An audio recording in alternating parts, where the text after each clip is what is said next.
next guest's latest project is a documentary about a quirky Portland icon. We welcome the director of Gracie. Dawn Horn is with us today. Dawn, I look forward to talking to you. Thank you so much for joining us.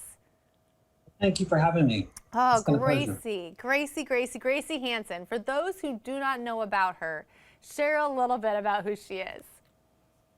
Well, Gracie, looks like we'll get a little bit of delay. Gracie was a housewife in Morton, Washington, who became famous for her Morton Follies until there was a problem with men being nude underneath their outfits, and she got closed. She went to Seattle, Washington at the World's Fair and became a very popular pavilion, and then was asked to come down to Portland and open her own nightclub in the Hoyt Hotel, a 5,000 square feet nightclub. She's amazing. She's an old, she's a housewife who became an entertainer. And there she is. I mean, she is extraordinary in just her personality, her demeanor, what she wears. I mean, she sticks out in a crowd for sure. Well, and the thing is, that's Portland, Oregon back in 68, 69, right? Yeah. You wouldn't even wear that today, right? I mean, how cool is that? I mean, this is what's also really neat about what you've done. You've done a documentary about her, the research that you have. Any Portlander, anyone in the Pacific Northwest is going to enjoy not only learning about her, but seeing this history of Portland and what the nightclubs were like and just a view inside of what it was in the 60s and 70s. Yes, it was actually an old town. Close to the train station, and it was an old hotel that Harvey Dick had a covered parking garage, and he said, "I'll put $1 million into this parking garage," and people like Johnny Carson and Duke Ellington and Count Basie all came to the Hoyt Hotel to see Gracie Hansen. There's Duke Ellington dancing with Gracie. I mean, remarkable. How did she get that attention? I mean, right now it's you post something on Instagram and people might see you. How did she just get that attention being in Portland, Oregon and having these celebrities come to her? Well, let's face it. Look what she wears, and she would walk down the street in that. Wow. I mean, it's very true. She ran for governor as well. How did that go for her? Well, she went all around the country, going to Grants Pass. She went to Medford. She went to Burns, Oregon. And there she is. She was her slogan was, "I'll be the greatest governor money can buy." And she believed it. She really believed that she could change what she needed to have done. And she came in third, which was amazing, against Tom McCall, which was already coming in as governor. So, she was up against something already. But she tried her best, and people loved her. Some people thought it was an antique because she, was who Gracie was. She always was flamboyant. But she says, "No, I want to really change the world." And if you notice behind me, I'll move out of the way. There she is. Mm-hmm. That beautiful portrait was above her fireplace. So that is actually something from her family. Well, and she even has a little bit of a tie to KATU too, to us here. Yeah, she does. Yeah, she does. In 1970, when she was running for governor, that's Kirby Brunfield, and that's Gracie on a show called Good Morning.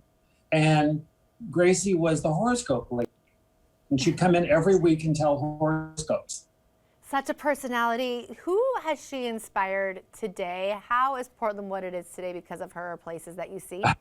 Or people? Well, we know somebody called Darcel. Mm-hmm. Yes, we do. And what happened was Walter fell in love with somebody who was working at the Hoyt Hotel for Gracie Hansen, and they became very good friends. And when Gracie left entertaining, Walter got a lot, or Darcel got a lot of her brooches and her dresses, and started becoming Gracie on stage. And you can really see that as Helen Raptis, as you know, host of AM Northwest, was telling me about this today. And you can just see the connection. You can see how much she has inspired Darcel. Well, look at all of her jewelry right there. I mean, truly incredible. Why? Why Grace? Oh, go ahead.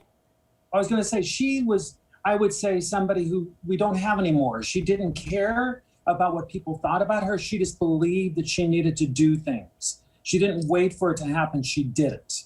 Does that make sense? Yeah. I mean, she talks about her confidence and how she truly had this confidence in herself and what she did. And that's how she got to where she was. Well, and it's funny because people still tell me, I did a musical about Gracie in 2012, and people came in droves and would tell me how much Gracie had influenced their lives and how they appreciated who she was. She was only 5'2". So here's a woman who's very small, who just was a force of nature.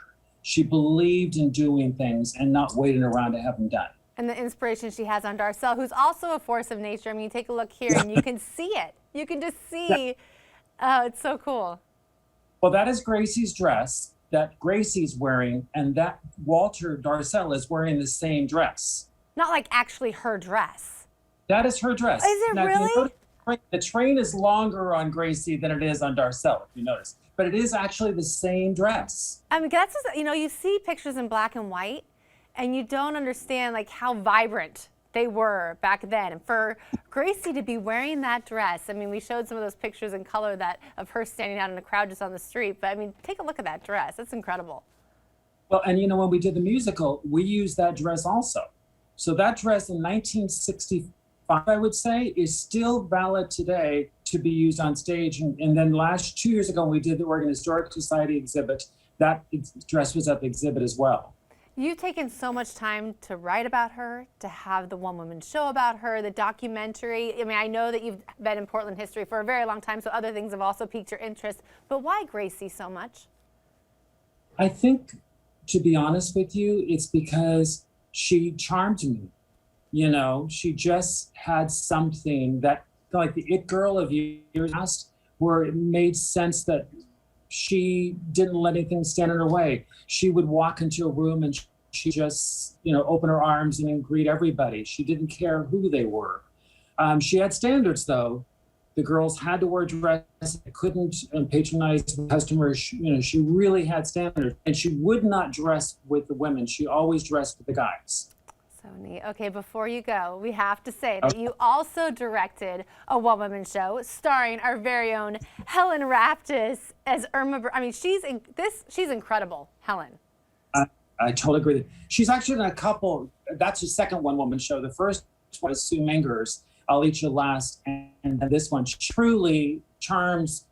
So she's kind of a Gracie, but not as flamboyant as Gracie. But I do agree. Helen is an amazing woman. I'm really grateful to have her in my life. I mean, just to be able to do a one-woman show as is, remember all those lines, one thing, but the personality, incredible. Anyhow, Dawn, great talking to you. Thank you so much. Thank you for having me. Take care. You too, and we'll have more information about Gracie on our website at KATU.com. Don't go away. More of Afternoon Live when we come back.